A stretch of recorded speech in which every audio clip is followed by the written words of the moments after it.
परावर रूप में उपस्थित प्रिय मेरी आत्माओं, इससे पूर्व मैंने आप लोगों को ये बात समझाई है कि आपके कर्तव्य अकर्तव्य, धर्म अधर्म, पाप और पुण्य आदि के निर्णय में आपकी बुद्धि ही मुख्यतः प्रमाण है और प्रमाण हुआ करती है। आप ही नहीं, अब तक जितने व्यक्ति हो चुके हैं इस पृथ्वी पर, सभी ने अपनी बुद्धि अनुसार ही अपने धर्म अधर्म को स्वीकार किया है।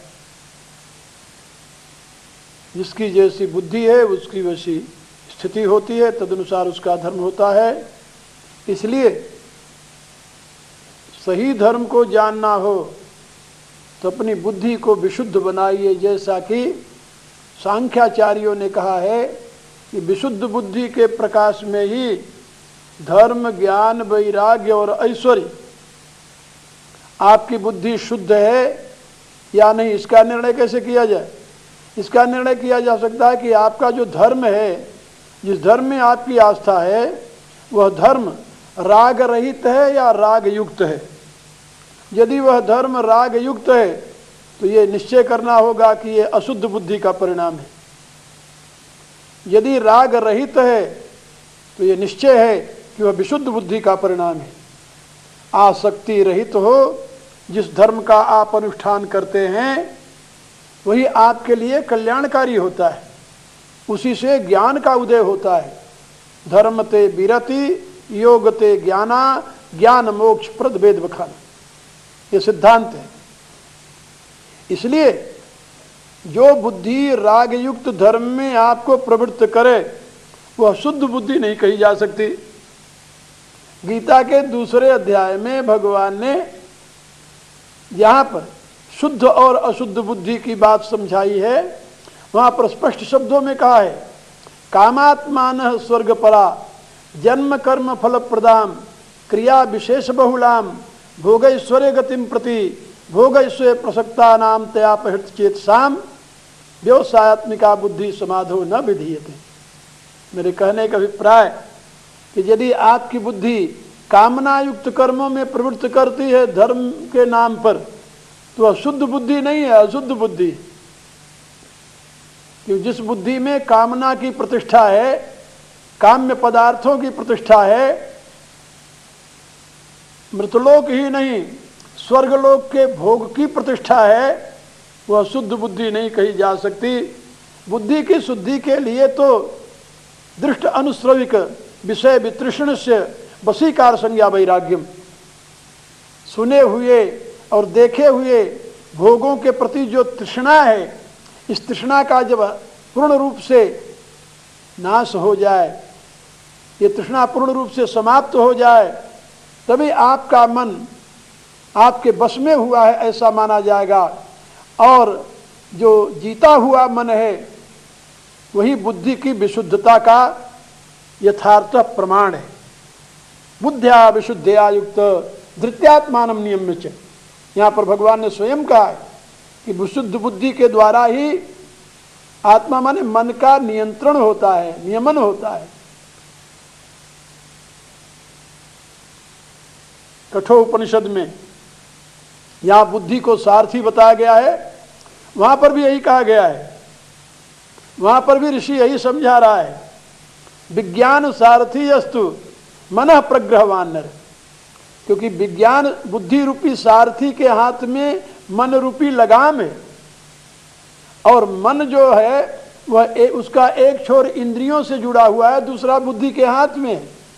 यदि बुद्धि प्रबल है, सजग है, शुद्ध है, तो मन को अपने अधीन रखेगी, और यदि बुद्धि विकृत है, दूषित है, तो मन के अधीन हो जाएगी।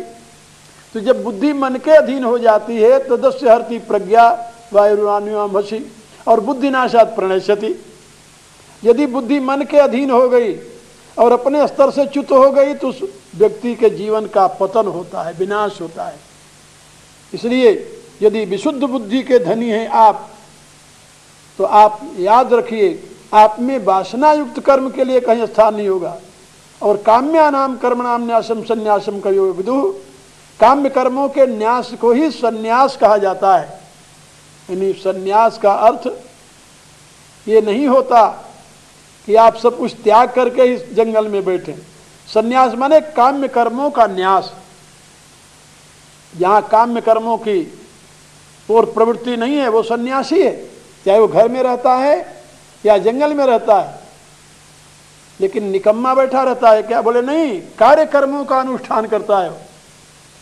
अनाश्रितः कर्म फलम कार्यम कर्म करोति यः स सन्यासी च योगी च न निरग्निर न चाक्रिय। भगवान के शब्दों में जो लोकहितकारी कार्यकर्मों का अनुष्ठान करता है, काम्य कर्मों का त्याग कर देता है, वही सन्यासी है, वही योगी है। ये विशुद्ध बुद्धि के प्रमाण है। विशुद्ध बुद्धि के धनी यदि महात्मा भरत न होते तो कामना से प्रेरित होकर गुरु की आज्ञा स्वीकार करके राज सिंहासन पर विराजित हो जाते।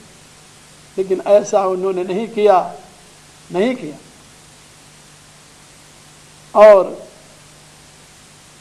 बुद्धिस्थ होने के नाते, स्थित प्रज्ञ होने के नाते उन्होंने अपने धर्म का स्वयं निर्णय किया और विनम्रता के साथ उचित उत्तर देते हुए सबसे पहले अपने गुरुदेव के मुखाबित होकर कहा,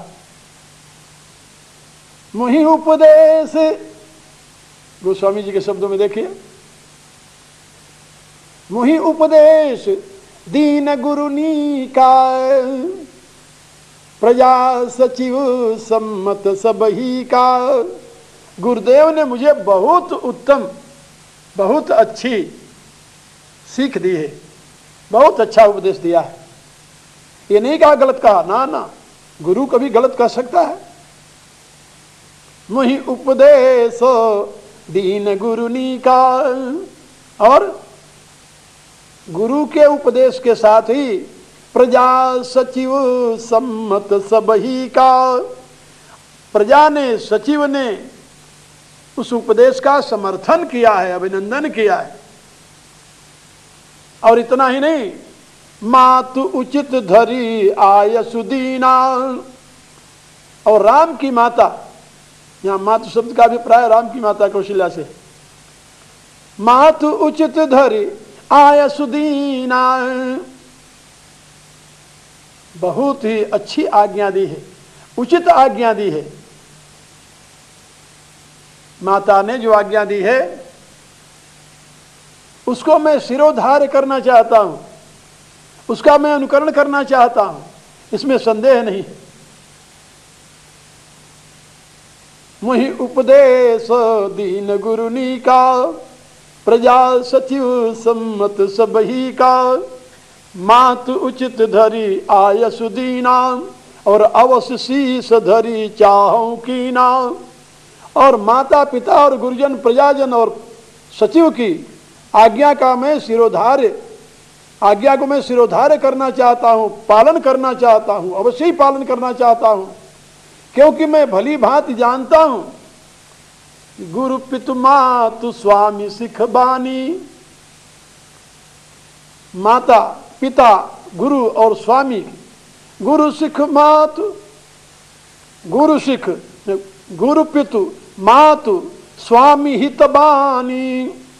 माता पिता गुरु और स्वामी की आज्ञा हमेशा हितकारी होती है।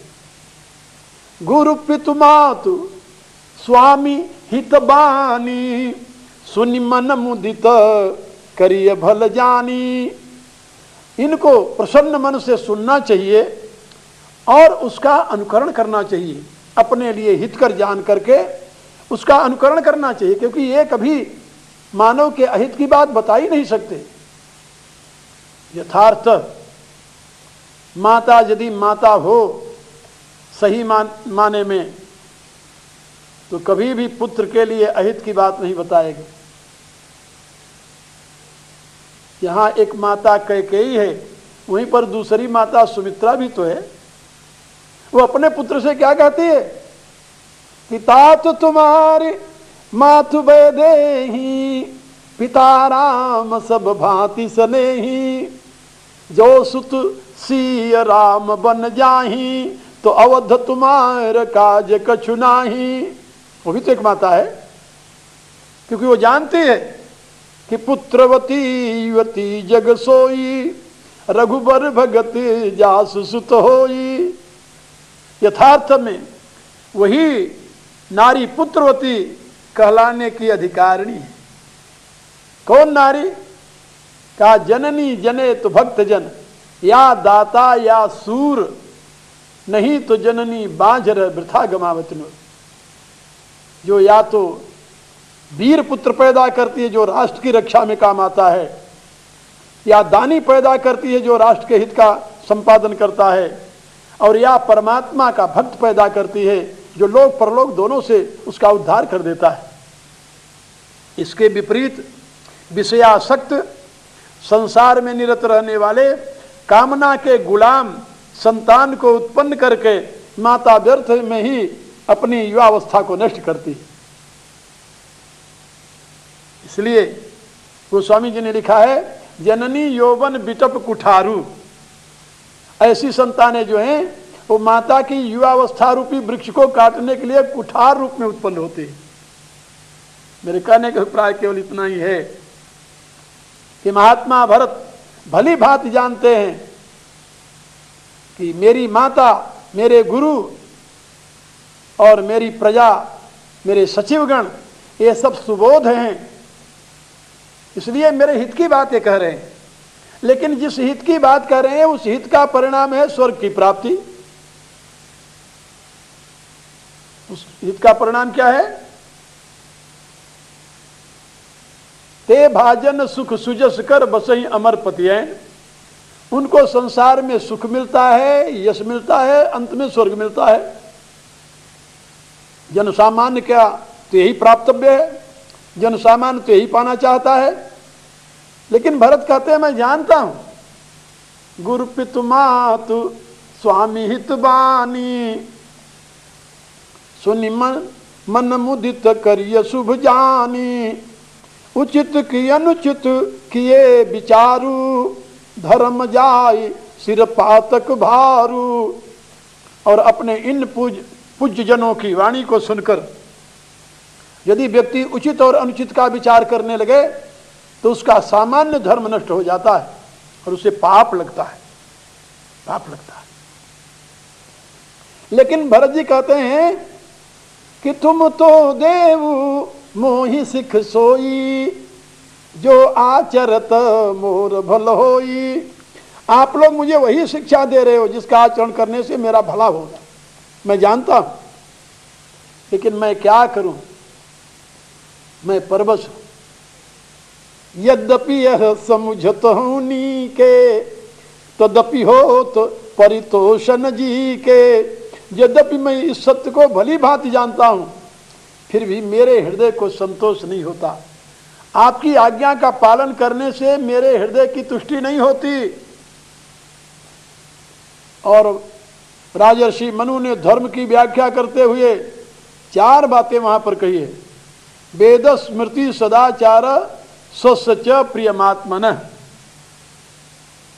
धर्म का निर्णय करने के लिए 4 उसके पहलू हैं, लक्षण हैं।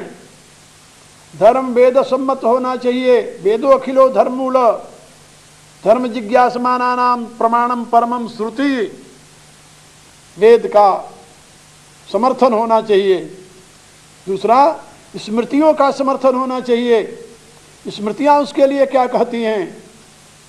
क्योंकि कालानुसार, समयानुसार, देशानुसार, परिस्थिति अनुसार धर्म अधर्म का निर्णय तो स्मृतियों के द्वारा होता है। वेद का तो आदेश है, लेकिन उस आदेश का सर्वकाल, सर्वदेश, सर्व परिस्थिति में पालन नहीं किया जा सकता। वेद ने आदेश दे दिया, मां हिंसा सर्वभूतायां भूतानाम, किसी भी प्राणी की हिंसा मत करो। तो क्या इसका पालन आप सभी काल में कर सकते हैं, सभी देश में कर सकते हैं, सभी परिस्थितियों में कर सकते हैं? मेरे विचार से नहीं कर सकते। कैसे करेंगे? यदि आपके राष्ट्र के ऊपर कोई आक्रमण कर दे तो आप क्या करेंगे? वेद के इन वाक्यों का अनुकरण करेंगे क्या? नहीं। फिर किसकी आवश्यकता है आपको अनुकरण करने की? स्मृति वाक्य की। अग्निजो गर्दश्चैव शस्त्र प्राणी धनर्पहा क्षेत्रधारा पहता जो सड़ते आततायिनः।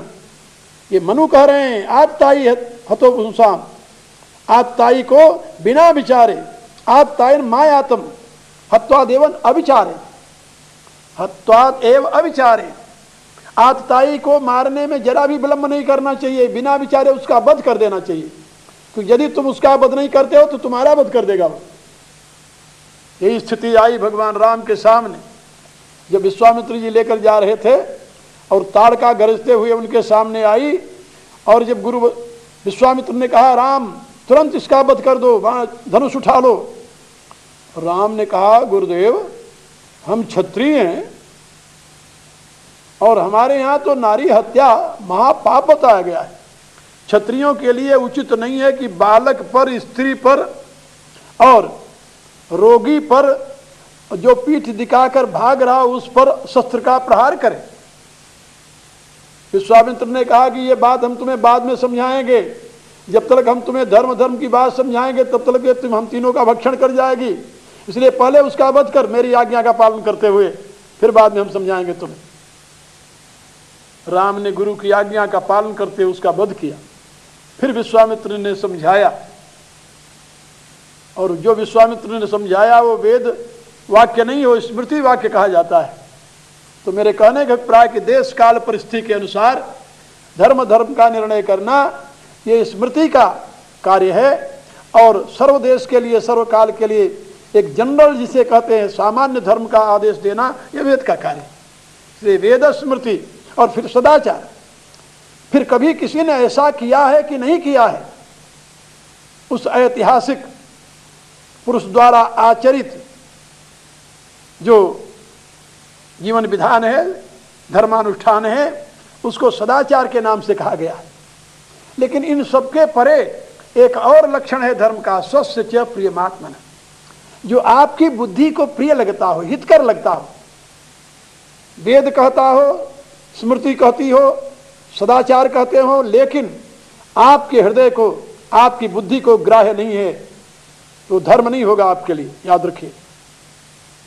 गुरु वशिष्ठ ने वेद का हवाला दिया, वेद विहित सम्मत सबही का, स्मृति का हवाला दिया। वशिष्ठ स्वयं स्मृतिकार है, वशिष्ठ स्मृति प्रचलित है, मानव बोर वचन हित जानी, और उन्होंने सदाचार का उदाहरण दिया।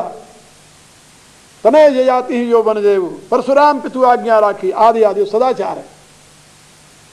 इन तीनों का उदाहरण दिया, तीनों का प्रमाण दिया और कहा तुम्हें राज्य करना चाहिए। लेकिन चौथा प्रमाण तो भरत के ही जिम्मे था। भरत की बुद्धि इसको स्वीकार करती है कि नहीं? भरत ने साफ शब्दों में कहा कि मैं जानता हूं गुरु पितु मातु स्वामी हितवानी, बिनई विचार सुनि मन मुदित करिय हित जानी। बहुत अच्छी बातें गुरु माता पिता स्वामी आदि कहते हैं, प्रसन्नता से सुनकर उसका पालन करना चाहिए। सुनि मन मुदित करिए भलमानी, लेकिन इसके साथ ही यद्यपि यह समुझत होनी के तदपि होत परितोषण जी के। मैं यह भली भांति जानता हूं, फिर भी मेरे हृदय को संतुष्टि नहीं होती, और जो धर्म हृदय को संतुष्ट न कर सके, बुद्धि को संतुष्ट न कर सके, विवेक सम्मत न हो, वह धर्म उसके लिए धर्म नहीं है। बुद्धि विरोधी कार्य करना अधर्म है, धर्म नहीं, याद रखो। इसलिए महात्मा भरत क्या कहते हैं आगे वो कह रहे हैं कि अब मैं आप लोगों से एक प्रार्थना कर रहा हूं, अब तुम मोहि सिखावन देहु, आप मुझे वही शिक्षा दें। कौन शिक्षा? अब तुम विनय मोरी सुन ले मुहि अनुहरत सिखावन देहु। पहले आप सब मेरी प्रार्थना सुन लें। मेरी प्रार्थना जब सुनेंगे तो मेरे अंतर की स्थिति का आपको बोध हो जाएगा, क्योंकि हृदय की बात जब बाहर आएगी तभी तो लोग समझेंगे कि इसकी क्या स्थिति है।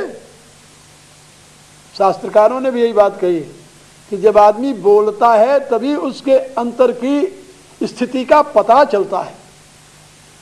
यद्यपि उसकी मुख मुद्राओं से भी संकेत मिलता है, लेकिन स्पष्ट बात तब होती है जब वो बोल कर कहता है। इसलिए भरत जी कह रहे हैं कि अब तुम विनय मोहरी सुन ले हूं। मैं आप सभी से, अपने गुरुजनों हितैषी जनों से प्रार्थना करता हूं कि पहले मेरी प्रार्थना आप लोग सुने और फिर मुहि अनुहरत सिखावन देहु। मेरे अनुहरत माने मेरे लिए जो उपयोगी हो, मेरी बुद्धि के स्तर का जो हो वो शिक्षा आप मुझे दीजिए, तब मैं स्वीकार करूंगा उसे। लेकिन यहां पर एक बात और कही, उत्तर देवु क्षमब अपराधु। ये मेरा अपराध है कि आपकी आज्ञा पालन करने की बजाय मैं आपको उत्तर दे रहा हूं, लेकिन मुझे क्षमा करना। क्यों क्षमा करना, किस लिए क्षमा करना, इसके विषय में कहते हैं दुखित दोष गुण गणहीन साधु। जो साधु पुरुष हैं, सिद्ध पुरुष हैं, जो विवेकी पुरुष हैं, वह दुखी व्यक्ति के दोष को नहीं देखते। मैं दुखी हूं, मैं पीड़ित हूं, इस समय मेरा हृदय संतप्त है इस समय, इसलिए मैं यदि कोई अनुचित कहूं तो उस पर दृष्टि न डालना, लेकिन मेरे अंतर की भावनाओं को सुनकर तदनुसार आप मुझे उपदेश दें। एक बात और याद रखिए आप लोग, भरत के इस प्रसंग से मैं आप लोगों को केवल इतना ही बताना चाहता हूं कि व्यक्ति जब अपने मानसिक बौद्धिक स्थिति के अनुसार शिक्षा ग्रहण करता है, शिक्षा प्राप्त करता है, तभी वो उसका अनुकरण कर पाता है, उसको व्यवहार में ला पाता है। जो उपदेश उसकी मानसिक या बौद्धिक स्थिति के विपरीत दिया जाता है, न तो उसका पालन वो कर सकता है और न तो उसके लिए वो हितकारी होता है। इसलिए महात्मा भरत ने एक बात जो कही है कि आप लोग मेरे आंतरिक भावों को समझकर, मेरी बौद्धिक स्थिति को जान करके मुझे उपदेश दीजिए, वही उपदेश मेरे लिए हितकारी होगा। आप अपनी बुद्धि के स्तर से मुझे उपदेश देते हैं ना, भला वो हमारे लिए हितकारी कैसे हो सकता है? हर एक व्यक्ति अपनी बुद्धि के स्तर से दूसरे को उपदेश देता है, और वो जो कुछ कहता है ठीक कहता है। ठीक क्यों कहता है? कि वो अपनी बुद्धि के अनुसार कह रहा है, और यदि अपनी बुद्धि के अनुसार कह रहा है तो गलत तो नहीं कह रहा अपनी समझ से। जो हितैषी है वो गलत नहीं कहता अपनी तरफ से तो सही कहता है, लेकिन वो अपनी बुद्धि के अनुसार कह रहा है। इसलिए महात्मा भरत कह रहे हैं कि पहले मेरी स्थिति को समझकर मेरी बुद्धि के अनुसार मुझे उपदेश दीजिए।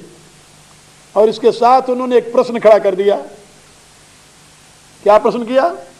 पितु सुरपुर सिय राम बन और करण कहु मुहिराज, यही ते जानो मोह रहित कहे आपन बड़ काज। बोले आप लोग मुझे ये बताइए कि मेरे पिता तो स्वर्गवासी हो गए, भैया राम वन में हैं, और आप मुझे राजा बनाना चाहते हैं, इसमें आप अपना हित देखते हैं या मेरा कोई काज साधना चाहते हैं? बड़ा ही अद्भुत प्रश्न है ये। और इस अद्भुत प्रश्न का आगे कौन क्या उत्तर देगा, या इस प्रश्न को और किस प्रकार से वो व्याख्यायित करते हैं, ये तो मैं आप लोगों को आगे बताऊंगा। अभी तो मैं आप लोगों के प्रति अनंत मंगल कामनाओं को व्यक्त करते हुए अपनी वाणी को विराम देता हूं। हरि ओम।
परावर रूप में उपस्थित मेरी प्रिय आत्माओं, इससे पूर्व मैंने आप लोगों को ये बात समझाई है कि जब व्यक्ति को उसकी मानसिक स्थिति के अनुसार धर्मोपदेश दिया जाता है तभी वह उसके लिए और समाज के लिए उपयोगी सिद्ध होता है। इसके विपरीत धर्मोपदेश जो है वह व्यक्ति और समाज दोनों का हानि करता है। इसका प्रमाण मैंने अपने इतिहास में देखा है। आद्य गुरु भगवान शंकराचार्य जी ने जो संदेश अपने विरक्त शिष्यों के लिए, सन्यासियों के लिए, परिव्राजकों के लिए दिया था, वही संदेश बाद में उनके अनुयायियों ने आम जनता को देना शुरू किया। जो उन्होंने बौद्धों के खंडन में बुद्धि का प्रयोग करके तर्क द्वारा किसी विशेष उद्देश्य से प्रतिपादन किया था, उसको सामान्य धर्म मानकर उनके अनुयायियों ने हमारे राष्ट्र में सामान्य व्यक्तियों को उपदेश देना शुरू किया। और परिणाम उसका क्या हुआ? बहुत ही दुखद, बहुत ही दुखद परिणाम हुआ। यही बात शास्त्रों में जहां श्रेष्ठतम भक्तों की स्थिति का वर्णन था, जब वो परमात्मा में लीन होते हैं तो उसमें उनकी स्थिति क्या होती है, उस स्थिति का वर्णन जो श्रीमद् भागवत आदि सदग्रंथों में उपलब्ध होता है, उस स्थिति का उपदेश देना भक्ति के नाम पर भक्ति के आचार्यों ने आम जनता के प्रति प्रारंभ किया। उसका परिणाम क्या हुआ कि आम जनता उस स्थिति को प्राप्त की हुई नहीं थी और उसका नकल करते हुए एक पाखंडपूर्ण भक्ति का शिकार बन गई, आज भी बन गई। एक पाखंडपूर्ण ब्रह्म ज्ञान का शिकारी बन गया। तुलसीदास जी के शब्दों में, ब्रह्म ज्ञान बिनु नारी नर करें न दूसरी बात, कौड़ी लागी लोभ बरस करें विप्र गुरु घात। जगत को मिथ्या घोषित करने वाले, ब्रह्म को ही सत्य मानने वाले लोग दुनिया में बहुत हो गए, लेकिन अपने स्वार्थ से उन्हें मुक्ति नहीं मिली। और स्वार्थ से मुक्त न होने के नाते उनकी क्या गति हुई, उस देश की क्या गति हुई, आप लोग भली बात जानते हो। इसी प्रकार से ईश्वर में परम अनुरक्ति न होते हुए भी उनको जिस भक्ति मार्ग का संदेश दिया गया, उनकी भी गति दूसरी हो गई। गोस्वामी जी ने क्या कहा, इस सारी स्थिति को उन्होंने अनुभव किया, देखा, प्रत्यक्ष देखा, और उन्होंने अपने दोहावली में लिखा, ब्रह्म ज्ञान जान्यो नहीं, कर्म दियो छिटकाए, तुलसी ऐसी आत्मा सहज न रखो जाए। ब्रह्म ज्ञान का बोध नहीं हुआ, केवल उपदेश सुन करके कर्म का त्याग कर दिया। तो कर्म का त्याग तो सरल था, लेकिन ब्रह्म ज्ञान को प्राप्त करना तो कठिन था। उसके लिए तो संयम और साधन करना पड़ता था, विषयों से ऊपर उठना होता था। लेकिन कर्मों का त्याग करना तो सरल था, ये तो आरामदायी था, प्रमाद में सहयोगी था, प्रमाद जन्य सुख प्रदान करने वाला था। इसलिए हमारा यह मानव समाज उस बुद्धि विरुद्ध धर्म शिक्षा को ग्रहण करके इस राष्ट्र को पतन के गर्त में पहुंचा दिया। ये बात याद रखिए, ये बात बिल्कुल सत्य है जो किसी विद्वान व्यक्ति ने कहा है कि इस देश के विनाश में, इस देश के पतन में उतना बड़ा हाथ उन आतताइयों का नहीं रहा है, दुर्जनों का नहीं रहा है, जितना बड़ा हाथ सज्जनों की उदासीनता का रहा है। सज्जनों की उदासीनता इस देश के पतन में कारण बनी, दुर्जनों की दुर्जनता उतना अहित नहीं कर सकी जितना कि सज्जनों की उदासीनता ने किया। जिस समय इस देश पर आतताइयों का आक्रमण हो रहा था, उस समय लोग विद्वान नहीं थे, ऐसी बात नहीं है। अधिकांश भक्ति के आचार्य उसी काल में हुए हैं, लेकिन वे राष्ट्र चिंतन की दिशा से विलग होकर आम जनता को जिस प्रकार की शिक्षा प्रदान कर रहे थे, उसका परिणाम हुआ 900 वर्ष की इस राष्ट्र की गुलामी। इसलिए याद रखो, धर्मोपदेश का प्रयोजन है आम जनता की स्थिति को जहां है उससे ऊपर उठाना। भूत भाव उद्भव करो विसर्ग कर्म संगीत। उद्भव का अर्थ आप लोग जानते हो, उद्भव माने ऊपर उठना, लेकिन ऐसा नहीं किया गया। और जिस प्रकार के धर्म का उपदेश दिया गया उसका परिणाम क्या हुआ है आप लोग जानते हो। हमारे यहां शास्त्रों में यह बात कही गई है कि गऊ जो है वो यज्ञ पशु है, यज्ञ पशु। उसे यज्ञ पशु इसलिए मानते हैं कि उसका गोबर, उसका मूत्र, उसका दूध, उसकी दही, उसका घृत, ये सब यज्ञ में कार्य आता है, इसलिए वो यज्ञ पशु है। भैंस यज्ञ पशु नहीं है, याद रखना। लेकिन आज गऊ का घृत तो आंख में डालने के लिए कहीं नहीं मिलता, यज्ञ करने के लिए तो बहुत दूर की बात है। लेकिन दूषित पदार्थों से आज यज्ञानुष्ठान हो रहे हैं। जहां भी देखिए, कहीं सतकुंडी यज्ञ हो रहा है, कहीं शस्त्रकुंडी यज्ञ हो रहा है, कहीं अश्वमेध यज्ञ हो रहा है, कहीं भाजमेध यज्ञ हो रहा है, कहीं महारुद्र यज्ञ हो रहा है, कहीं महाविष्णु यज्ञ हो रहा है। आश्चर्य होता है कि ये यज्ञ कराने वालों को शास्त्रों का बोध है कि नहीं है। जब शास्त्र में गोघृत के विपरीत अन्य किसी पदार्थ की आहुति देने का विधान ही नहीं है, अन्य घृत की, तो ये शास्त्रज्ञ विद्वान किस आधार पर इस प्रकार के यज्ञों का अनुष्ठान कर रहे हैं। मैं यज्ञ का विरोधी नहीं हूं, मेरे यहां स्वयं नित्य प्रति यज्ञ होता है आश्रम में। लेकिन कैसे होता है जानते हो, हमने गऊ पाल रखी है, गऊ के घृत से हम यज्ञ करते हैं। मेरे एक मित्र महात्मा हैं, उन्होंने 70,000 गऊ पाल रखी हैं पंजाब में, जो बोरी वाले बाबा के नाम से जाने जाते हैं। उनके पास जब कोई जाता है तो गो घृत वो प्रसाद में देते हैं। लेकिन आजकल गऊ पालने की तो वृत्ति है नहीं, यज्ञ करने की चाह है। तो क्या ये यज्ञ लोक कल्याण के लिए किए जाते हैं? मेरा ऐसा विश्वास नहीं, क्योंकि लोक कल्याण तो तब होगा जब यज्ञ विधि पूर्वक हो। विधिहीनम अशिष्टानम मंत्रीणम अदक्षिणम श्रद्धा विरहितम यज्ञम ताम संपरिचक्षते। जो विधि विरुद्ध है और विधि में द्रव्य शुद्धि आवश्यक है, जहां द्रव्य शुद्धि नहीं है, कर्ता की शुद्धि नहीं है, कर्म की शुद्धि नहीं है, क्या विद्वान लोग सही में यज्ञ कराने आते हैं या दक्षिणा लेने आते हैं?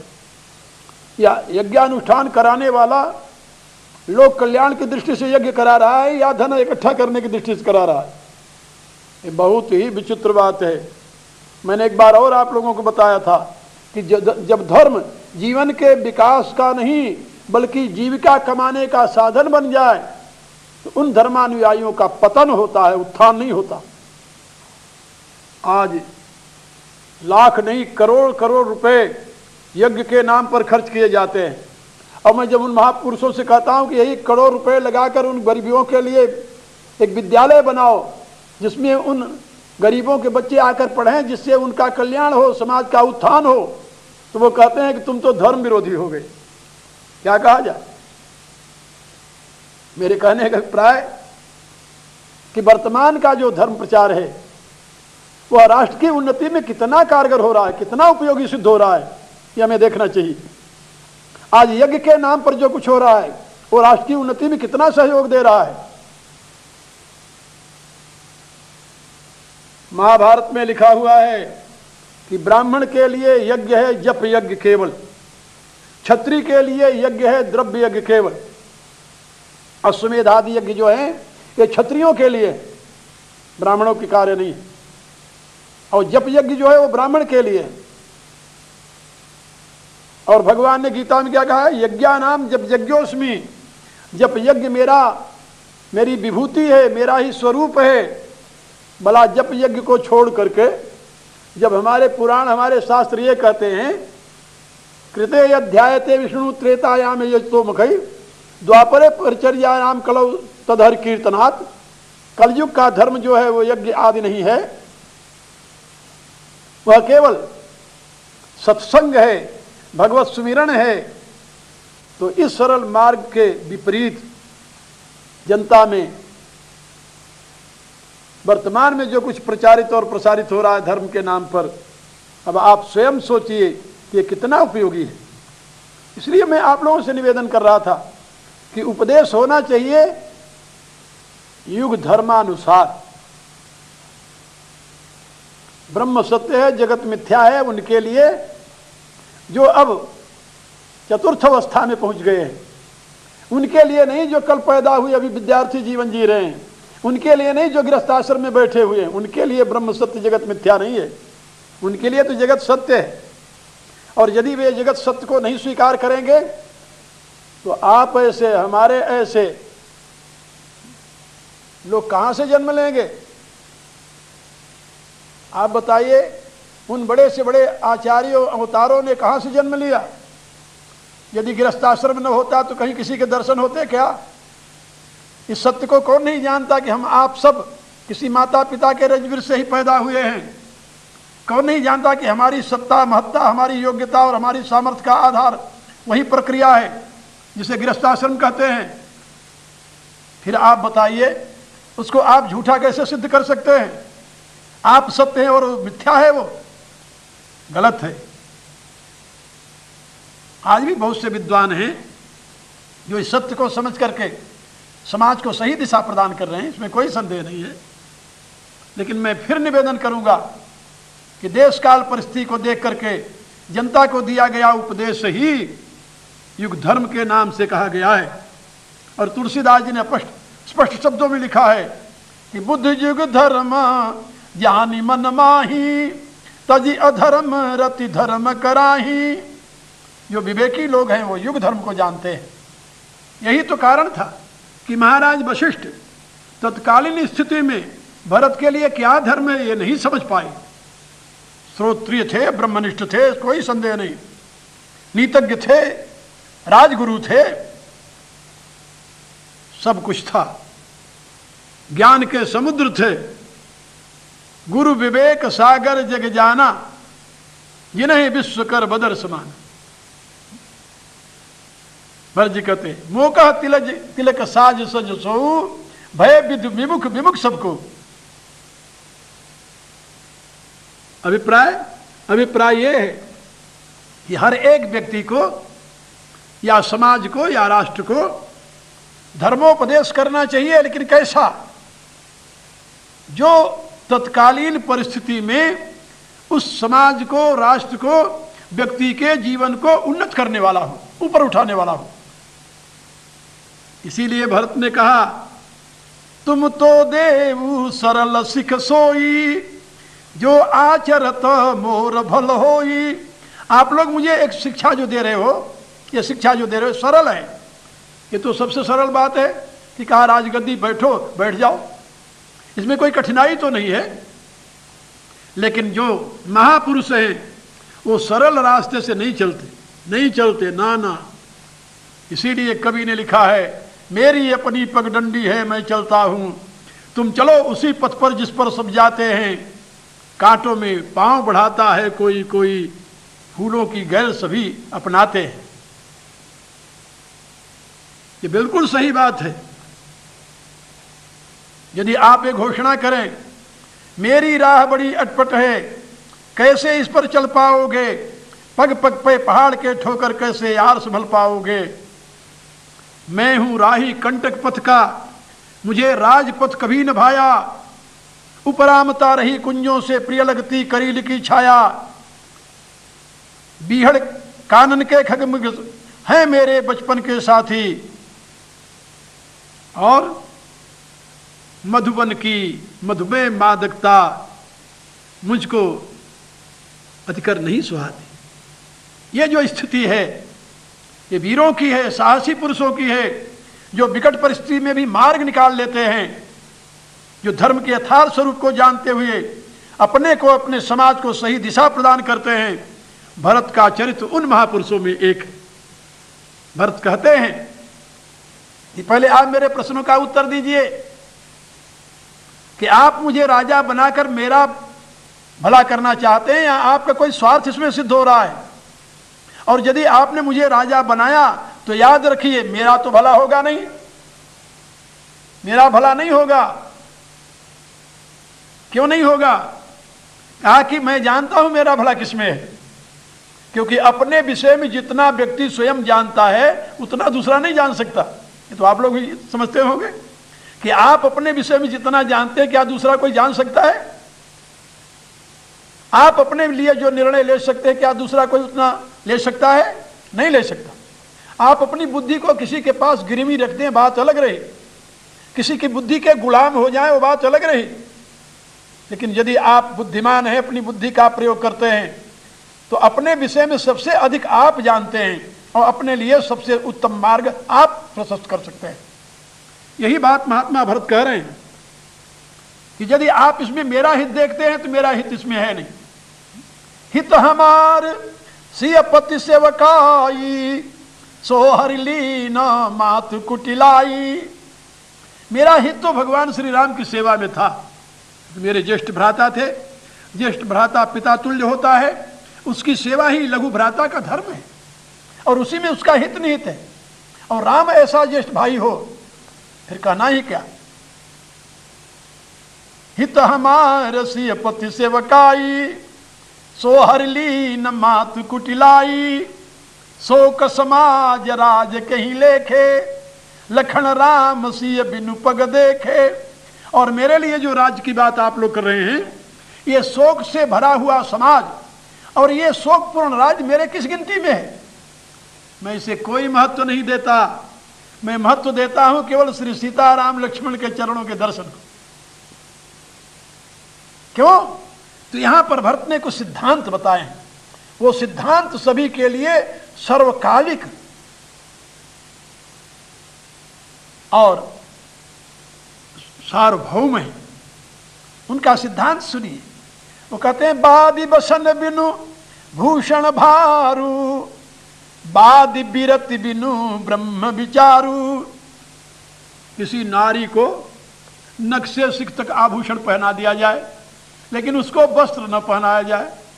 आप जरा कल्पना तो कीजिए कि एक नारी नख से सिख तक स्वर्ण आदि आभूषणों से सजी हुई है, श्रृंगारित है, लेकिन उसके शरीर पर कोई वस्त्र नहीं है।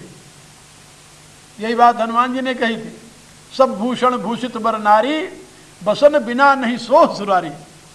कहा कि हे रावण, तुम्हारा जीवन उस नारी के समान है जिस नारी के शरीर पर सुंदर आभूषण हैं, वस्त्र हैं, सुंदर आभूषण हैं, नख से सिख तक सजी हुई है, लेकिन वो निर्वस्त्रा है, वस्त्र उसके शरीर पर नहीं है। तो जैसे वस्त्रहीन नारी की शोभा नहीं है, इसी रूप से ये सारे तुम्हारे जो गुण हैं, पौरुष है, ये तुम्हारे लिए अशोभनीय हो रहा है, शोभायुक्त नहीं है। यही बात महात्मा भरत कह रहे हैं कि बादि बसन बिनु भूषण भारू। वस्त्र के बिना भूषण केवल भार रूप है। और साथ में क्या कहा? बादि बिरति बिनु ब्रह्म विचारू। ये ब्रह्म ज्ञान का विचार वैराग्य के बिना व्यर्थ है, व्यर्थ।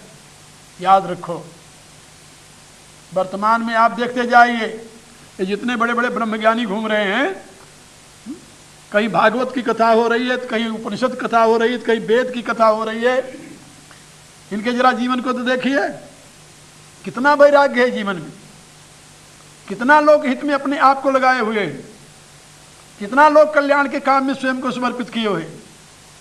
क्या सही में लोक संग्रही हैं या धन संग्रही हैं, ये तो आप स्वयं निर्णय कर सकते हैं। ये मेरा विषय नहीं, मैं तो केवल आपको संकेत मात्र कर रहा कि बादि विरति बिनु ब्रह्म विचारू, वैराग्य के बिना ब्रह्म विचार व्यर्थ है, क्योंकि वैराग्य के बिना अभ्यास हो नहीं सकता। यदि संसार में राग बना हुआ है तो आत्मा में स्थित होने का अभ्यास आप कैसे कर सकते हो, या कोई कैसे कर सकता है। इसलिए बादि विरति बिनु ब्रह्म विचारू, सरुज शरीर बादि बहु भोगा। और यदि शरीर रोगी है तो उसके लिए तो सारे भोग व्यर्थ है, रोगी व्यक्ति के लिए सारे भोग व्यर्थ है। और इसी साथ बिनु हरि भगति जाय जप जोगा, और यदि प्रभु में आस्था नहीं है तो उसका जप और योग की साधना भी व्यर्थ है। यदि ईश्वर में ही आस्था नहीं है तो योग क्या करेगा, वो जप किस लिए कर रहा है, केवल सिद्धि प्राप्त करने के लिए, संसार का अनिष्ट करने के लिए। कुछ लोग कहते हैं, वाल्मीकि में एक कथा है, शंबुक नाम का एक व्यक्ति वो तप कर रहा था राम राज्य में। कथा लंबी है, मैं संक्षेप में आपको बताना चाहता हूं। भगवान राम घूमते हुए उस स्थान पर पहुंचे जहां पर कि वो तप कर रहा था, विंध्यगिरि पर्वत के ऊपर। तब कैसे कर रहा था कि उसने अपने पांव को ऊपर बांध रखा था पेड़ से, और नीचे आग जला रखी थी, सर आग के ऊपर लटकाया हुआ था। भगवान राम ने देखा कि तो आसुरी तप है। उससे पूछा कि भाई तुम ये तप क्यों कर रहे हो। कहता मैं इंद्रलोक पाने के लिए कर रहा हूं। भगवान ने तुरंत उसका सर धड़ से निकाल दिया, क्योंकि आसुरी तप करने वाला अपने लिए, समाज के लिए, राष्ट्र के लिए महान अहितकर होता है। कुछ लोग कहते हैं राम ने शूद्र को तप करते हुए देखकर मार दिया, लेकिन उन बुद्धि के धनियों को यह पता नहीं है कि शूद्रा तो सबरी भी थी, जिसके यहाँ जाकर भगवान राम ने स्वयं जूठे बैर खाए। यदि राम का किसी शूद्र से विरोध होता तो सबरी के यहाँ वो क्यों जाते देवता, ऋषियों के यहाँ क्यों नहीं गए। आप जरा सोचिए, उस शूद्र जाति में तो गिद्ध का भी जन्म हुआ था। ये गिद्ध जो कहते हैं ना, गिद्ध पक्षी, पक्षी नहीं था वो, गिद्ध एक जाति थी वन की। और जितने वनवासी, इनको आप क्या समझते हैं, सब अपने क्षत्रिय जाति से पतित होकर के शूद्रत्व को ही प्राप्त हुए हैं। मनुस्मृति आप पढ़िए, उसमें स्पष्ट शब्दों में लिखा हुआ है। वो निषाद कौन था, निषाद जो राजा वेन के जंघा से पैदा हुआ था, क्षत्रिय जाति में पैदा हुआ था, लेकिन बाद में वो अपने क्षत्रिय से च्युत होकर के निषाद बन गया, शूद्रत्व को प्राप्त हो गया। लेकिन भगवान ने उनको हृदय से लगाया, भगवान ने हृदय से लगाए, उसका तिरस्कार नहीं किए। तो भला शंबुक का इसके नाते वो क्यों वध करेंगे, वो तपस्या कर रही है। सबरी ने तो संन्यास ग्रहण किया था, श्रमणी सबरी नामा काकुस्थ चिरजीवनी, वो सन्यासिनी थी। कुछ लोग ये कहते हैं स्त्रियों को संन्यास लेने का अधिकार नहीं है। उनको वाल्मीकि रामायण पढ़ना चाहिए, उनको अध्यात्म रामायण पढ़ना चाहिए, उनको महाभारत पढ़ना चाहिए, जहाँ पर सुलभा का जनक से संवाद है, जो सुलभा त्रिदंडी थी। महाभारत पढ़ करके देखिए जरा, ये कोई नई बात नहीं है, लेकिन मैं आप लोगों को ये बता रहा था कि राम ने जो किया वो धर्मानुष्ठान, धर्म रक्षा के लिए किया। उन्होंने किसी से द्वेष नहीं किया।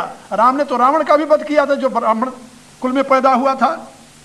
इसलिए मैं आप लोगों को बता रहा था कि ये जो वैराग्य है, बिना वैराग्य के ब्रह्म विचार नहीं होना चाहिए, और बिना भगवत प्रीति के जप योग व्यर्थ हो जाता है। इसी प्रकार से भरत जी ने और भी बहुत बातें समझाई है, वह समयानुसार मैं आप लोगों को बताऊंगा।